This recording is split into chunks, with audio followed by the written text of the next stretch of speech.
Paris में हुए आतंकी हमले में एक हमलावर के सरेंडर करने की खबर। बाकी 2 हमलावरों की तलाश अब भी जारी। एंटी टेरर पुलिस अलग अलग इमारतों की ले रही है तलाशी।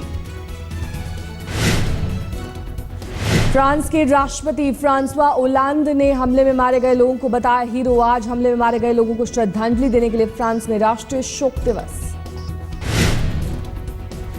3 नकाबपोश हमलावरों ने शार्ली एब्दो नाम की मैगजीन के दफ्तर में की थी अंधाधुंध फायरिंग। संपादक समेत 12 लोगों को मौत के घाट उतारकर फरार हुए।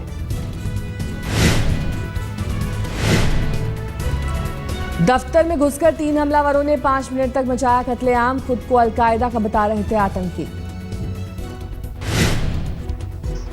फ्रांस सरकार ने मीडिया दफ्तर पर हुए हमले को बताया कायरतापूर्ण कार्रवाई। कहा प्रेस की आजादी पर हुआ हमला।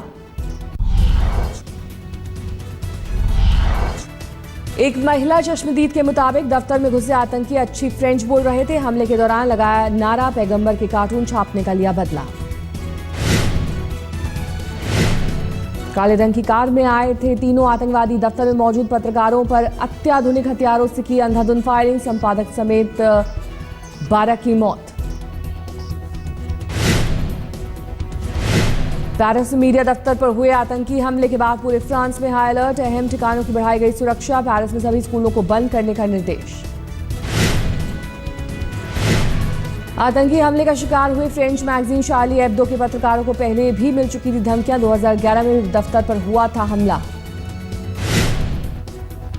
हमले में मारे गए मैगजीन के संपादक स्टीवन शार्बनियर खुद भी कार्टूनिस्ट थे। कुछ दिनों पहले मैगजीन ने आईएस के चीफ अल बगदादी का भी छापा था कार्टून, जिसे लेकर मिल रही थी धमकी।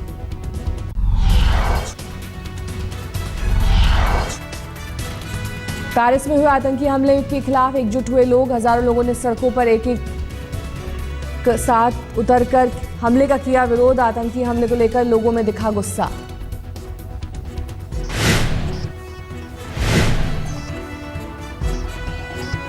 पेरिस में मीडिया दफ्तर पर हुए आतंकी हमले की दुनिया भर में निंदा। अमेरिकी राष्ट्रपति बराक ओबामा ने इसे बर्बर और कायरतापूर्ण कार्रवाई बताया। ब्रिटेन के प्रधानमंत्री डेविड कैमरून ने भी पेरिस में हुए आतंकी हमले की निंदा की। कहा सदमे की इस घड़ी में ब्रिटेन फ्रांस की जनता के साथ। प्रधानमंत्री नरेंद्र मोदी ने भी पेरिस में हुए हमले की निंदा की। कहा संकट की इस घड़ी में हम फ्रांस की जनता के साथ।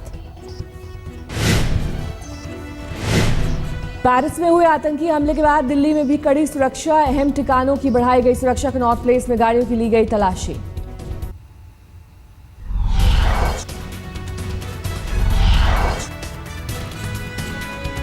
सुनंदा पुष्कर हत्या केस में कांग्रेस सांसद और पूर्व केंद्रीय मंत्री शशि थरूर से होगी पूछताछ। दिल्ली पुलिस ने नोटिस भेजकर थरूर से जांच में शामिल होने को कहा।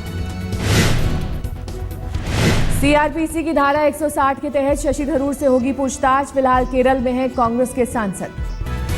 सुनंदा केस में शशि थरूर को फंसाने की कोशिश के आरोपों को दिल्ली पुलिस के कमिश्नर ने किया खारिज। आज तक से एक्सक्लूसिव बातचीत में बोले बीएस बस्सी, जांच में किसी का दबाव नहीं।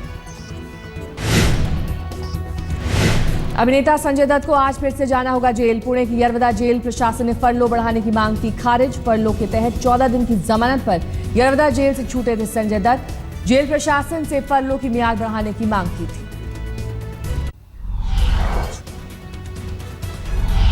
खुफिया विभाग के मुताबिक सरहद पर फायरिंग में पाक रेंजर्स की मदद कर रही है पाक सेना। अंतर्राष्ट्रीय सीमा पर पाक फौज की मौजूदगी।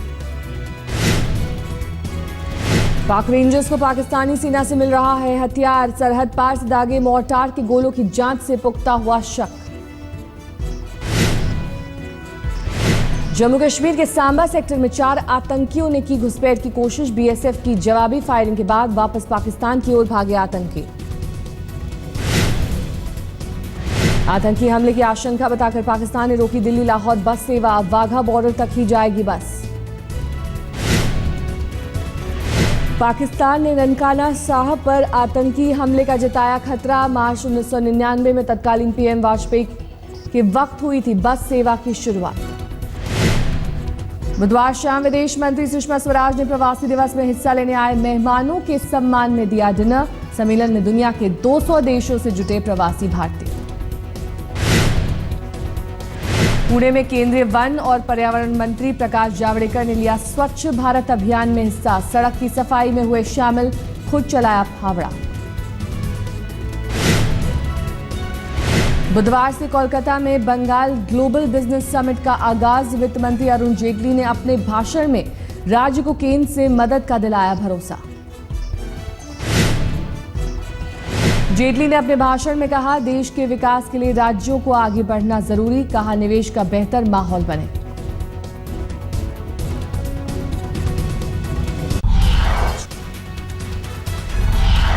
बीजेपी सांसद साक्षी महाराज को 4 बच्चों वाले बयान पर कोई पछतावा नहीं। कहा, राष्ट्रहित में दिया था बयान।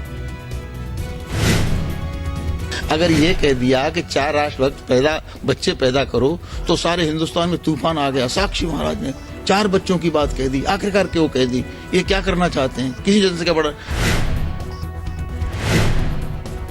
कोयला मजदूरों की हड़ताल खत्म होने से सरकार ने ली राहत की सांस। कोयला मंत्री पीयूष गोयल से बातचीत के बाद कर्मचारियों ने हड़ताल वापस ली। देश की 2000 औद्योगिक इकाइयों को पर्यावरण मंत्री प्रकाश जावड़ेकर का अल्टीमेटम। 30 मार्च से पहले गंगा किनारे लगाए ट्रीटमेंट प्लांट, वरना बंद हो जाएगी इकाई। उन सबको हमने आदेश दिया है कि 30 मार्च तक आपको स्थिति बदलनी पड़ेगी, सुधारनी पड़ेगी और नई मशीनरी बिठानी पड़ेगी।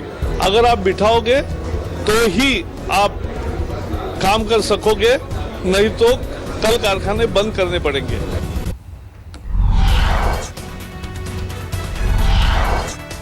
दिल्ली के नांगलोई में अरविंद केजरीवाल को लोगों ने दिखाया काला झंडा। केजरीवाल के खिलाफ की नारेबाजी। केजरीवाल वापस जाओ के लगाए नारे। राष्ट्रपति शासन का मतलब है। दिल्ली के वजीरपुर में अपनी सभा में बोले केजरीवाल। कहा, सीएम पद से इस्तीफा देकर गलत किया, लेकिन कोई गुनाह नहीं किया। बोले, इस बार सत्ता मिली तो 5 साल नहीं छोड़ूंगा पद। राजनीति का एक सबक तो सीख लिया भाई साहब, कुछ भी हो जाए इस्तीफा मत दो। गलत तो नहीं कह रहा जी, एक सबक तो सीख लिया, कुछ भी हो जाए इस्तीफा मत दो। इस बार इस्तीफा नहीं देंगे भाई। महाराष्ट्र मुख्यमंत्री और राजस्व मंत्री एकनाथ खड़से के बीच अफसरों के तबादले को लेकर उभरा मतभेद। अपने मंत्रालय के तबादले से नाराज हैं खड़से। दिल्ली एनसीआर में मौसम का डबल अटैक। ठंड के साथ बढ़ा कोहरा। सड़क, रेल और हवाई यातायात पर असर। घंटों लेट हैं कई रेलगाड़ियां।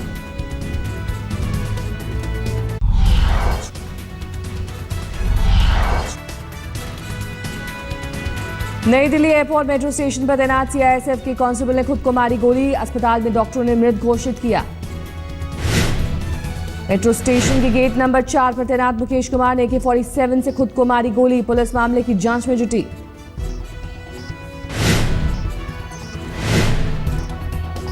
दिल्ली यूपी बॉर्डर पर युवक की चाकू से गोदकर हत्या। आधे घंटे तक तड़पता रहा युवक। मदद के लिए नहीं आया कोई आगे। बैंगलोर में 8 साल की बच्ची से यौन शोषण के खिलाफ लोगों ने जमकर किया हंगामा। हंगामे के दौरान पुलिस ने किया लाठीचार्ज। आरोपी फिजिकल ट्रेन गिरफ्तार।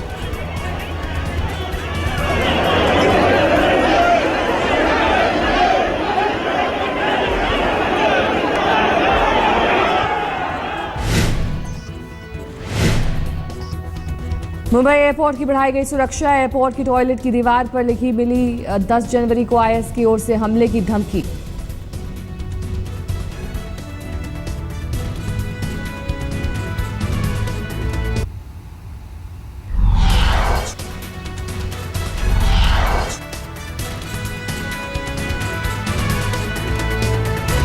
सिडनी टेस्ट में टीम इंडिया का पलटवार। पहली पारी में 2 विकेट के नुकसान पर स्कोर ले गए 200 के पार। सलामी बल्लेबाज लोकेश राहुल ने जड़ा शतक। सिडनी टेस्ट में ओपनिंग करने उतरे लोकेश राहुल ने बनाया अपने टेस्ट करियर का पहला शतक। अपने दूसरे टेस्ट में ही बनाई सेंचुरी।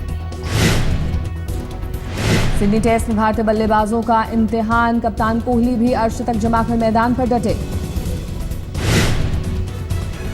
कल के नाबाद बल्लेबाज रोहित शर्मा अर्धशतक बनाकर लौटे पवेलियन। 53 रन बनाकर लियोन का शिकार बने। पहली पारी में टीम इंडिया की शुरुआत कल बेहद खराब रही। सलामी बल्लेबाज मुरली विजय बिना खाता खोले पवेलियन लौट गए।